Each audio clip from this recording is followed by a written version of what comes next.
Want to learn something interesting about real estate? Stay tuned and you will learn something from my next guest.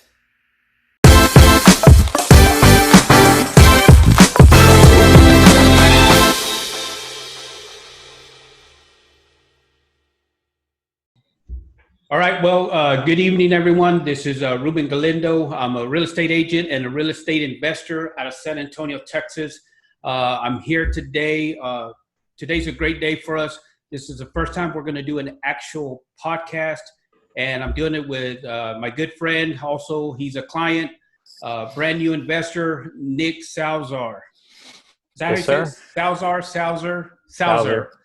There you go. Okay. Sorry about that, Nick. So today, this is what we're going to do, Nick. Let's talk about real estate. That's pretty neat, huh? Dad jokes. Bad jokes, right? No. Yeah, I saw that online, so I just had to get that. But Had to snag it up real quick. yes, I sure did. So, all right, Nick. Well, like we said earlier, you are a brand new real estate investor. So let's go ahead and get started. Tell us a little bit about yourself, and then we'll get started on the real estate side. Sure, yeah. So originally from Louisiana, moved to Texas in about 2018, in the middle of 2018. Got a job here working in public safety mainly here in the state of Texas. And so after I got that job, I stayed in Austin for about 6 months or so. And then I moved down to South Texas, where I currently reside. And I'm kind of like a semi-long distance real estate investor. Not really. I'm about an hour to hour and a half away from where my property is right now. Great.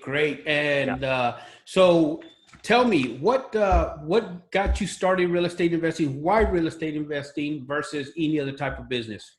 So long time ago, at least a long time for me, being only 25 years old now, about 4 years ago, so whenever I was 21, I just went back and looked. I had started listening to the Bigger Pockets podcast. I had been reading a few books like Rich Dad, Poor Dad, different things like that, which really got me started on, I guess, like the real estate part of my financial career, I guess you could call it. And so whenever I started reading into those books, started listening to the podcast, that's what really got my mind racing. And so I contacted a few people on the Bigger Pockets forums, and I asked for their advice on what they think I should do. And I kind of got a pretty good start as to like what I thought I needed to do in my head. And so I started planning and prepping for whenever I'd be ready to buy my first property. And so obviously that happened a lot later on than what I originally thought. Like whenever I was 21, I really wanted to get into it right away. I wanted to start buying property. I was like, this is the way to go. Wow. Can't wait to get into it. So did I hear you right? Did you say you're 25 years old? Correct. Yes, sir. Holy smokes, man. I wish at 25 I had that same type of thinking and energy. And, well, I didn't have the money back then either. So, right. But anyhow, that's great. Congratulations on that, Nick. I think that's so important. Man, you're going to do some great things. So, okay. So you decided that you wanted to get in real estate investing. Was there a specific reason why you chose real estate versus some other sort of business? Right. So in high school, I took this class called Personal and Family Finance. It was an elective, so not very many people took it. There was just one section of it, one class, one period. And there's probably like 20 people throughout the whole class. So it wasn't a whole lot of people to begin with. Not the most interesting topic for a high schooler to be listening into, but right. The class was like great. That's what really started everything for me. And we learned about, personal finance and like different types of retirement accounts and how everything's accessed and what age you can withdraw it from. And I was like, man, I really want to do something that, if I do choose to retire before I'm 65, 67, whatever the withdrawal age is, whenever I do retire 72, maybe I don't want to wait that long. Maybe I want to start pulling my money out now. So I started looking at different avenues of like what I could do. And like you said, why didn't I pick another business? In college, I joined the business incubator, which is like a program run for students. And basically the college that I went to, it would provide resources, news media outlets, pretty much anything you could ever think of, even like 3D printers for engineering, all kind of stuff. Just pretty much anything under the sun you could think of for starting your own business. And I tried it and I was like, man, this really isn't for me. So I started like an online business back over there. And like I said, it just wasn't for me.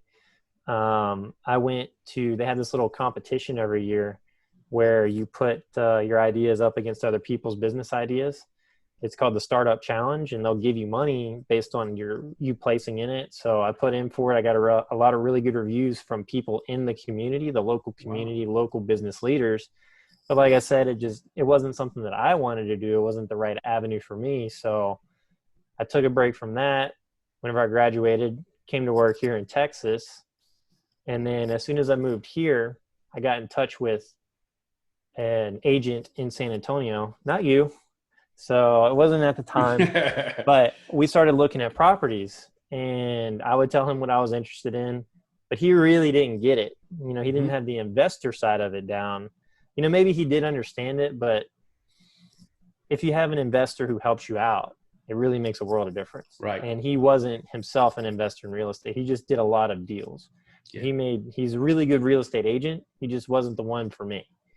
And so I spent about a year from the time I contacted him to the time I contacted you, I think. And that's when we really got started. Right. So and you know, my journey, I guess. Right.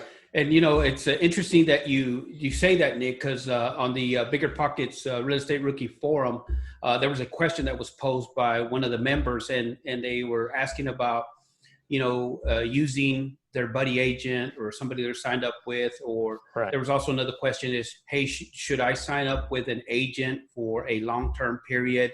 What if I don't like that agent? And so all these questions were popping up.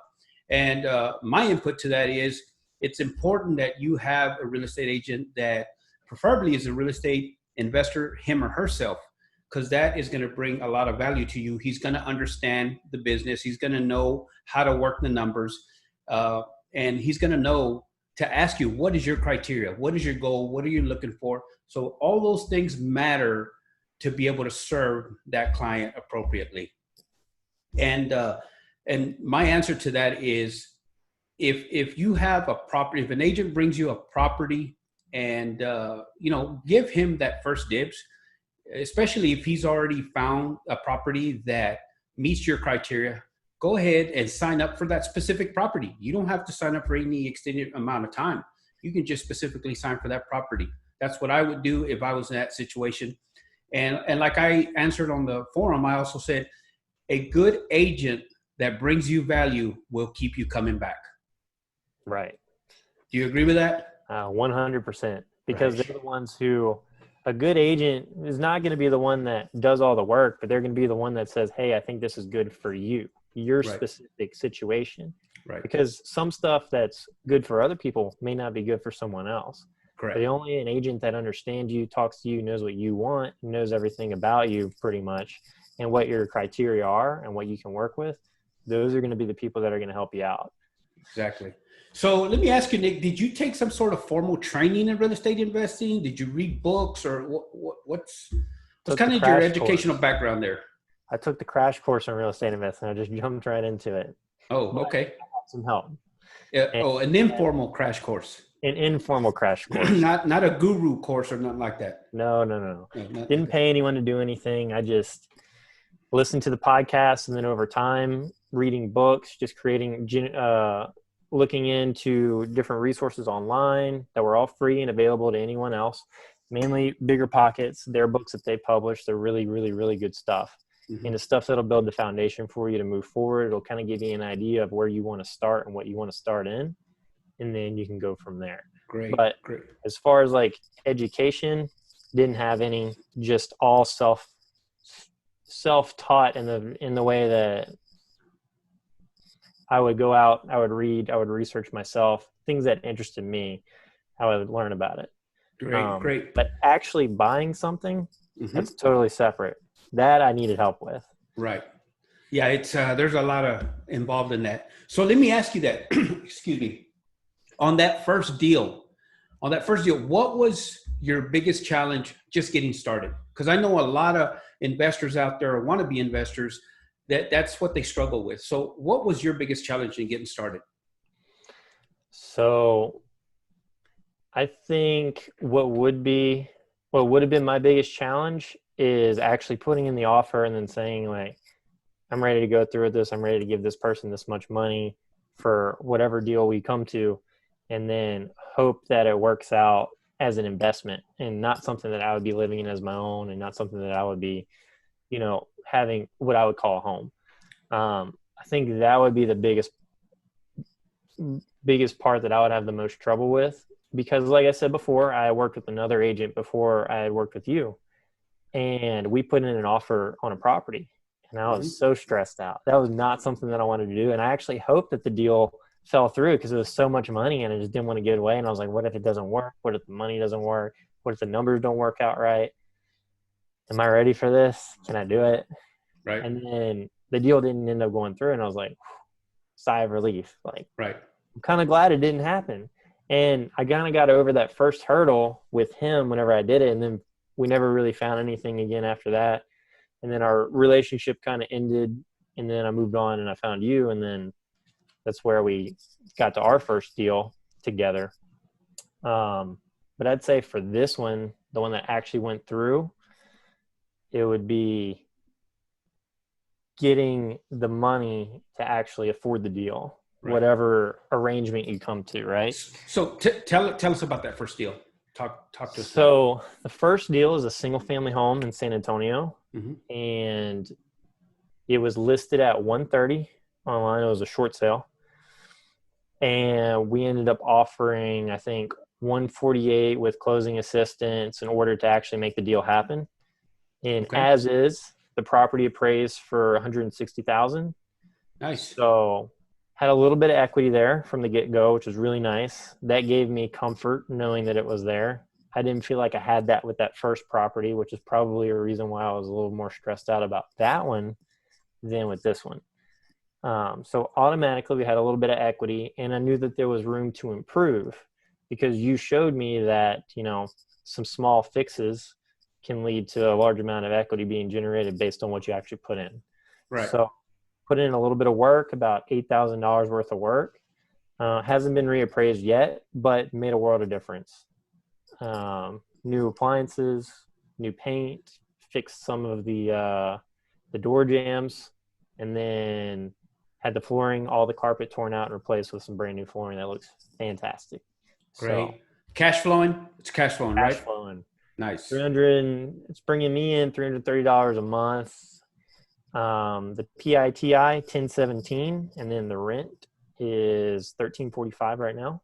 Great. So, and from what I remember, Nick, you kind of priced it a little lower than your competitors, which got you a lot of attention, and then eventually you were able to review several applicants and make a selection, right?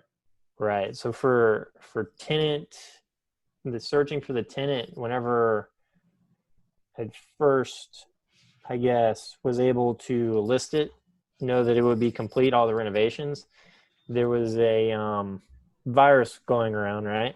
And that kind of, I feel like, inhibited a lot of people from looking for new housing, whether it be from them losing their job or not being able to move to a new place to get a job, or not being able to afford a place that they could live in right now.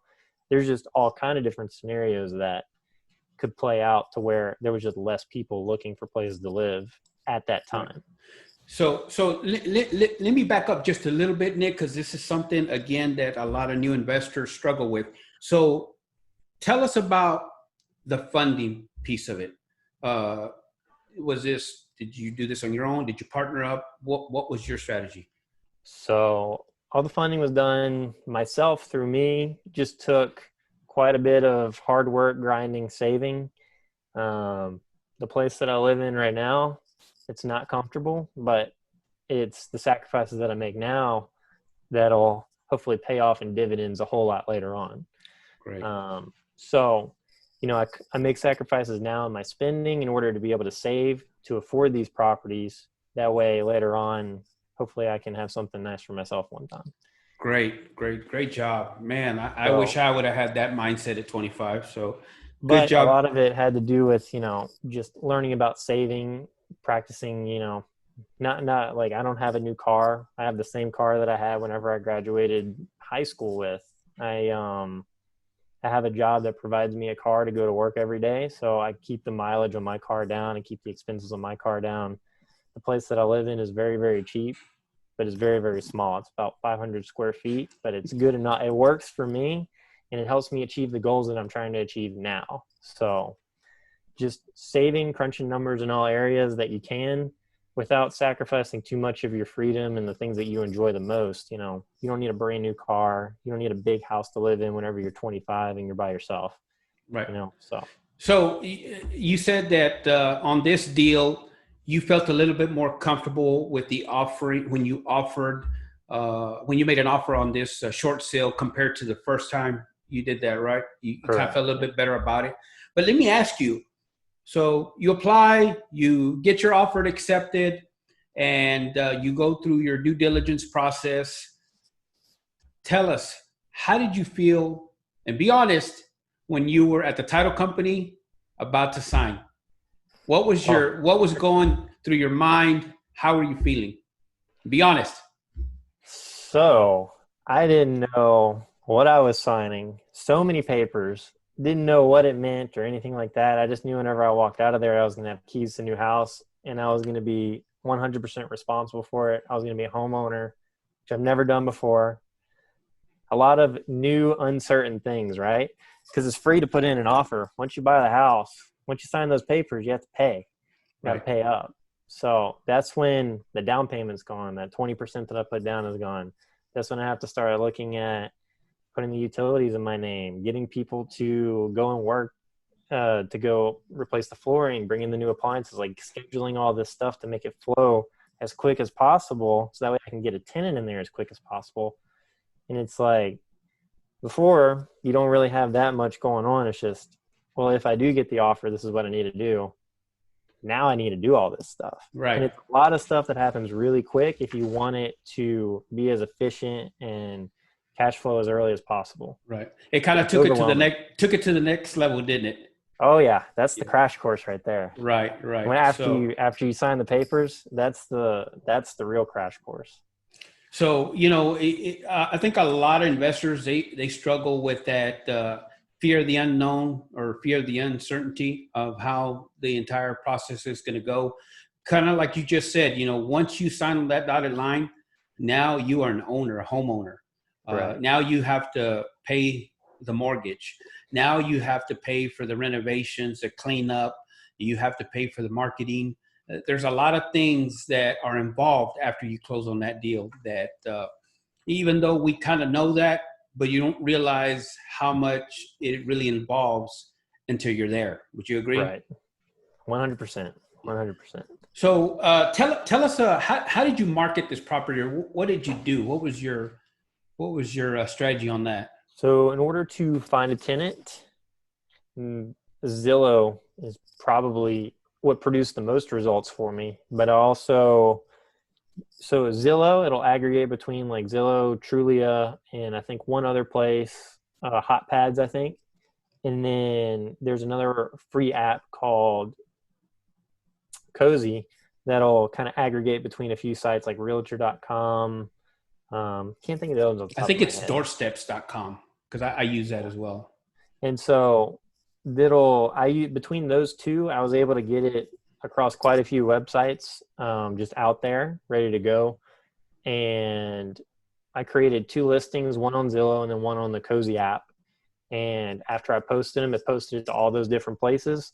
So spread it out across the internet. And then that's when you just wait. You start getting people who are interested. They'll ask you questions, different things like that. But ultimately, the people who apply are the ones who you really have to, I guess, screen. Right. The ones who, because they're the ones who are the most interested. They're the ones who are trying to live there. Most people just message you and say, hey, is this? Is this here? Is that here? And it'll kind of weed them out. You'll even get, the other thing we did was we put a sign up Mhm. out by the property. And that actually worked out just about as good as Zillow did, surprisingly. Right.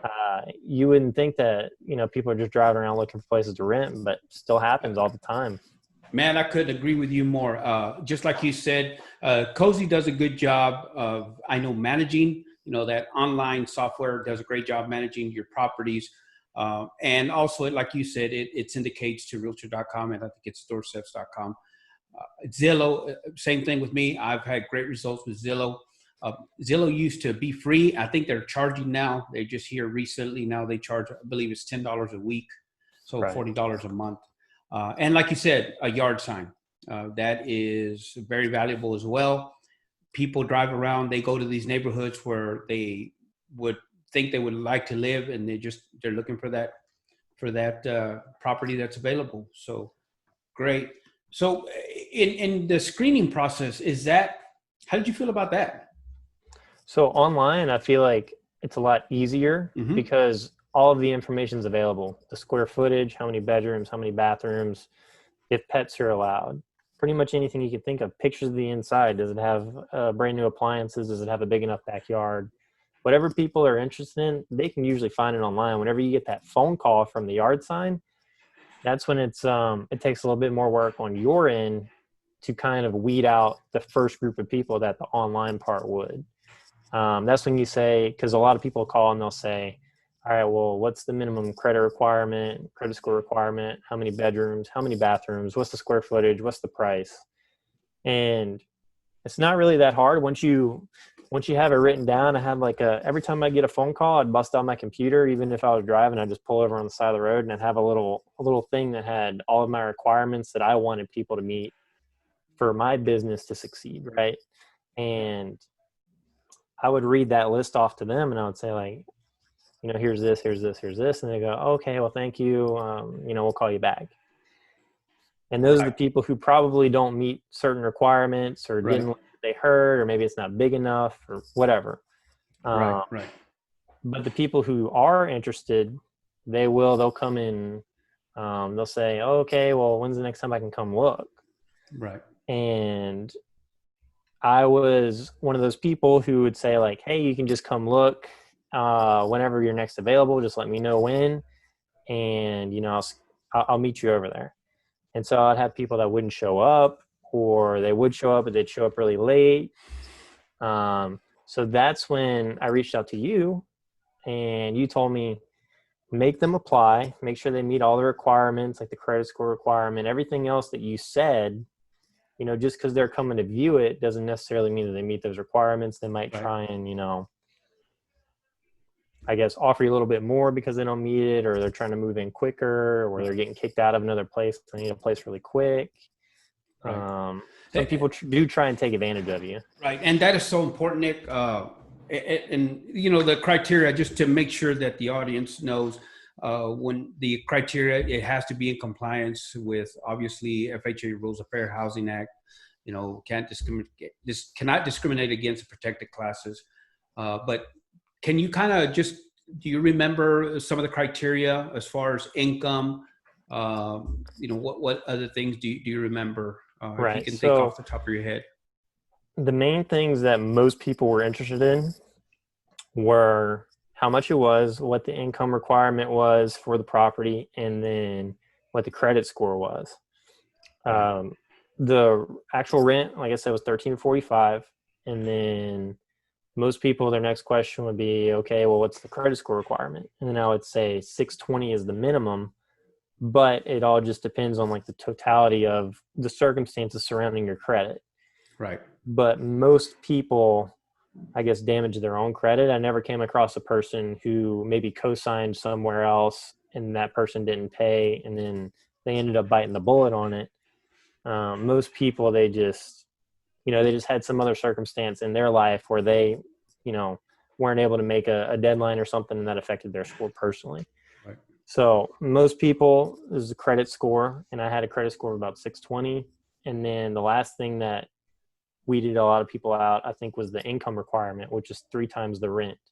So $13.50 times 3. That's what you need to bring home every month in order to qualify for the property. Right. And that's not to weed people out that don't make a lot of money, that's a decision that, you make as an investor to say like, well, how much risk am I willing to tolerate with a certain person?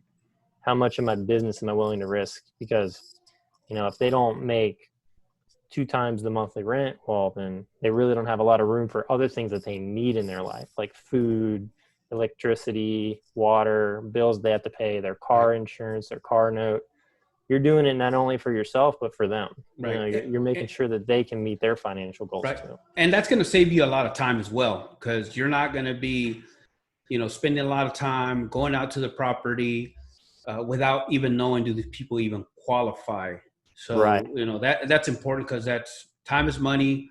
It's, you said you lived about an hour away. So, that's time and fuel and expenses. So A lot of wasted trips for sure. yes, and that can definitely add up as well. So great. So I was going to ask you if this was a turnkey property, but you mentioned you had to line up all the renovations. So I'm assuming it was not a turnkey property, correct?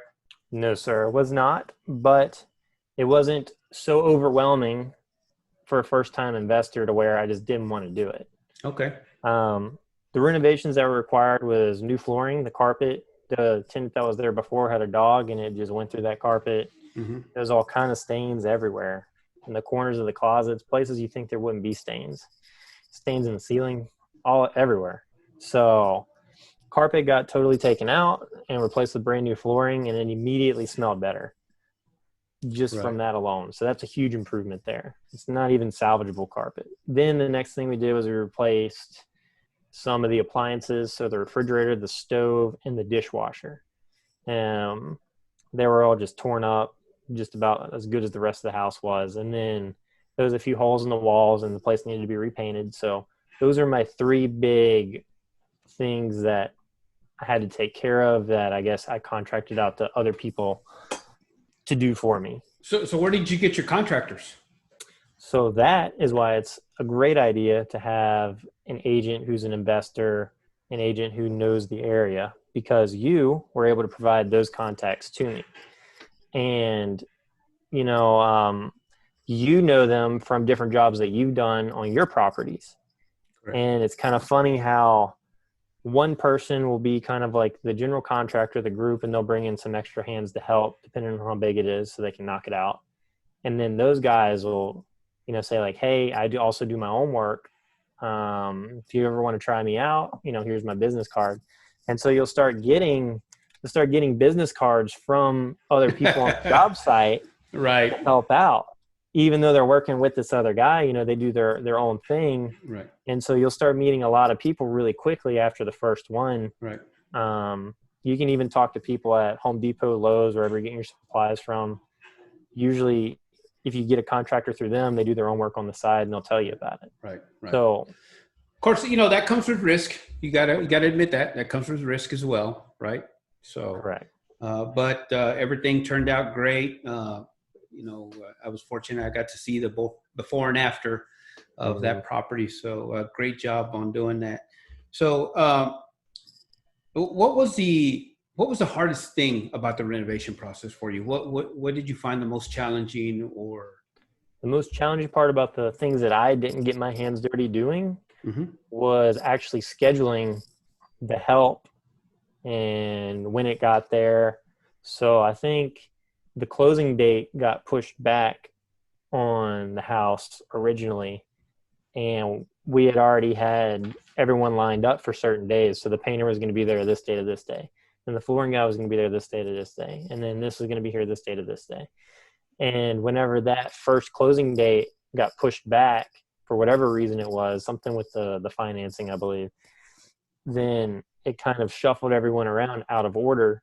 And so whenever it would have taken a week to do all of the work, all of the renovations, now it took a week and a half or 2 weeks. And so that, like you said before, time is money. So it didn't cost any extra for it to get moved around, but it cost me time. Right. And time is money. And time is money. Yeah. So let me ask you this. Did you come across any unforeseen, I know when you looked at the property, you kind of had an idea of what you needed to do, but during the renovation process, did you come across an unforeseen situation, and how did that impact your budget? So I don't recall having anything unforeseen because we had the home inspection done. Um, Even though it's a relatively new house and everything looked fine for the most part, just aesthetically it needed work. Still, I opted to get the inspection done just because it was my first time and Mhm. I was going crazy.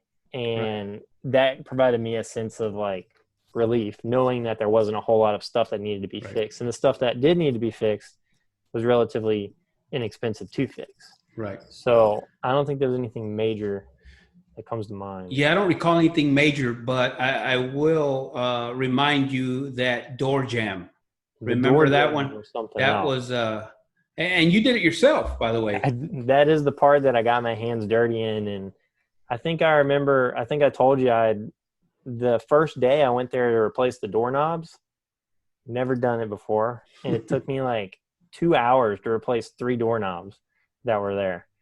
And I was like, man, this is going to be rough. And Yeah. so whenever I did finally decide to actually do the door jams, because the doors got kicked in the property, it looked like each room had individual locks because they had separate roommates. And so I guess in order to get in, they had to kick in the door because they didn't have a key or something at the time or something Right. happened.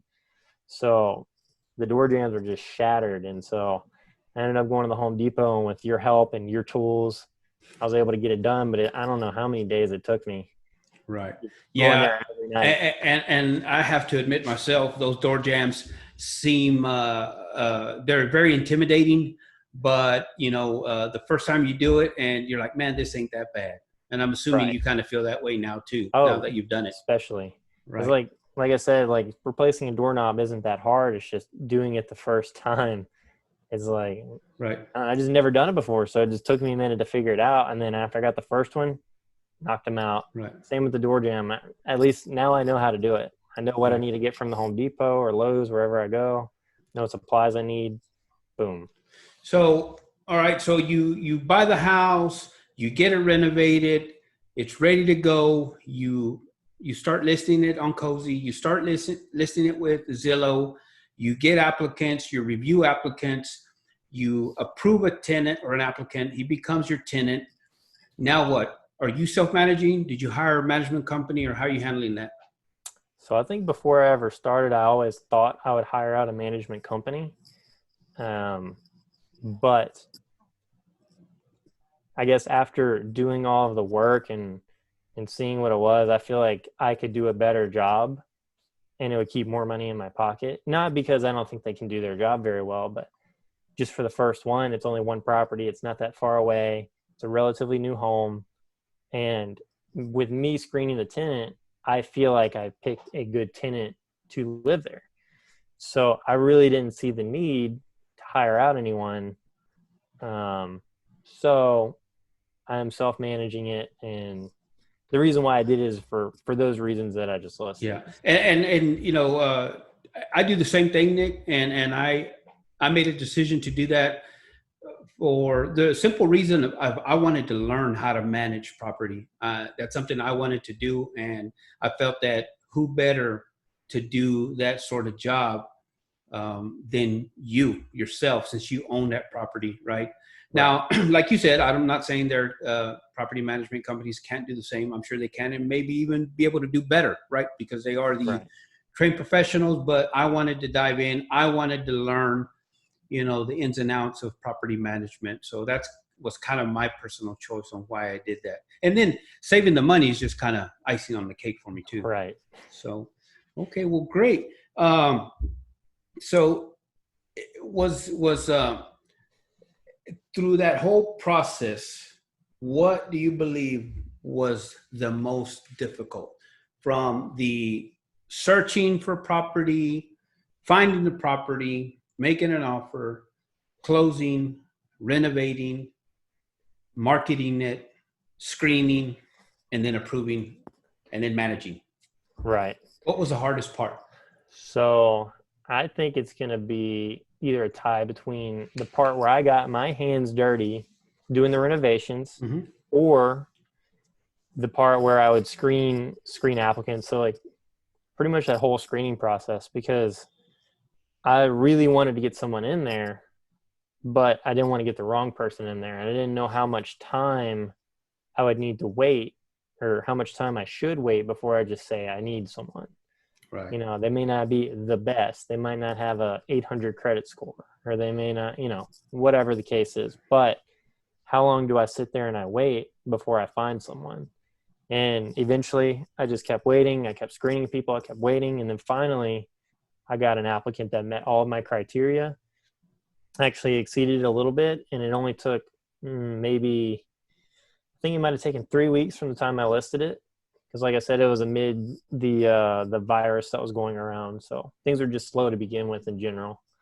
So I'd say either the screening process or the countless hours I spent replacing the one door jam in that house. So yeah, great. Yeah, that's but it's stuff that I think the common theme between the two is it's things that I had to do that that I had never done before. I wasn't familiar with. Right. So, okay, great. So what's your plan now? Are you planning on continuing this? What's kind of your plan now? So the plan is to continue working with you, because I think you're a lot of the reason why I have so much success so early on is because I was able to find someone who was able to show me things that I hadn't seen before, and I was still able to learn a lot on my own. You didn't just do it for me, you helped me out. Mm-hmm. And so with your help, I will continue to keep going. We're about to close on a property next month, and it'll be my second one. It'll be if it goes through, it'll be really good for me. So wait a minute, Nick, you just when did you close on your first deal? So somewhere around March of 2020. 2020, yes, sir. And we're now at the tail end of July. At the beginning of August. And you're already going to close. What is already that? About to close on the second one. 6 months later? Five? Wow. Congratulations. Great. So is that deal another investment property, or what? I mean, is it? Tell us about that. It'll be my next investment property, but it'll be my primary residence that I'm using as an investment. So it's a massive house. It's more than enough space for me and a few other roommates, which is what I'm planning on doing. I'll be living there as my primary residence, and then I'm going to help supplement the mortgage payment by having a couple roommates to help out with that. And that should bring my cost of living down to about $400 a month, $300 a month, somewhere around there, plus utilities. So house hacking. Great. Wow. And that is such a great strategy, Nick. I think, I talk to a lot of people out there that, are thinking about getting in real estate investing. Not everyone has 20% to put down. The current deal that you're in right now is going to be an owner-occupant deal, and you don't have to put 20% down. Nope. I actually put 5% down on this one. Wow. Outstanding. And see, that's the thing, if you got to, let's say there's somebody out there listening in and they're wanting to get started. What is Nick, being a brand new investor with only one property and the second one pending a closing date, what would be your advice to them? My advice would be try and save in as many areas as you can. Try and get your expenses down. The largest expense that any one person has is their home expense, their living expense, whether it's rent or a mortgage. So if you own a house currently and you can rent a couple of the rooms out, and you can decrease your rent by $600, $1,000, or your mortgage by $600, $1,000, then that's an extra $1,000 you have to put towards a savings account, put towards an investment that you want to do. If you have a car note and it's a brand new car, this might not work for everyone, but sell it, pay cash for another car that costs a little bit less. That'll still get you from point A to point B, something that's reliable. It may not look as good, may not go as fast, but ultimately in the long run, I think it'll set you up, because the next most expensive one is your car payment. Most people spend $300, $400 a month on car payment plus insurance. That's a cheap car. Yeah. So I spend nothing because I have an older car, the same car that I had since high school. Still haven't gotten rid of it. I've had it for almost 10 years now. So the best way would be cutting back your expenses is decreasing your home costs and then decreasing your car expenses. And the quickest way to decrease your home costs is by house hacking, which is real estate investing. It's a little bit easier to do. It's not as intimidating. And if you already own a house, it's a great way to get started in it. Right. And then you can use the money that you save from doing that to get the next one. Right. And it's, that's so important, Nick. You got to be creative in real estate. You got to be creative, whether it's being creative in obtaining property, also being creative in financing, and it's all about negotiations. So you're going to house hack, but did you buy, I wanted to just briefly ask you about that second property. Sure. So are you buying it at market value, or what makes this a great deal? So makes it a great deal is it's a foreclosure. So it's a brand new build, 2018, and it's still in the San Antonio area. It's outside the city limits though, but it was listed at 229, and the houses that are being built in the area right now are going for about 265. A similar house in the area is going for about 265. So automatically have about 35,000 in equity just with that alone. So I believe we came in, made an offer at 218 with closing assistance. So really like 213, and the house is worth about 265. And they accepted the offer, got the inspection done, came back with a clean bill of health, minus a few minor things. And we're supposed to be closing on August 7th. So as long as that happens and the papers get signed, it'll be a house with basically $50,000 in equity just about. Wow.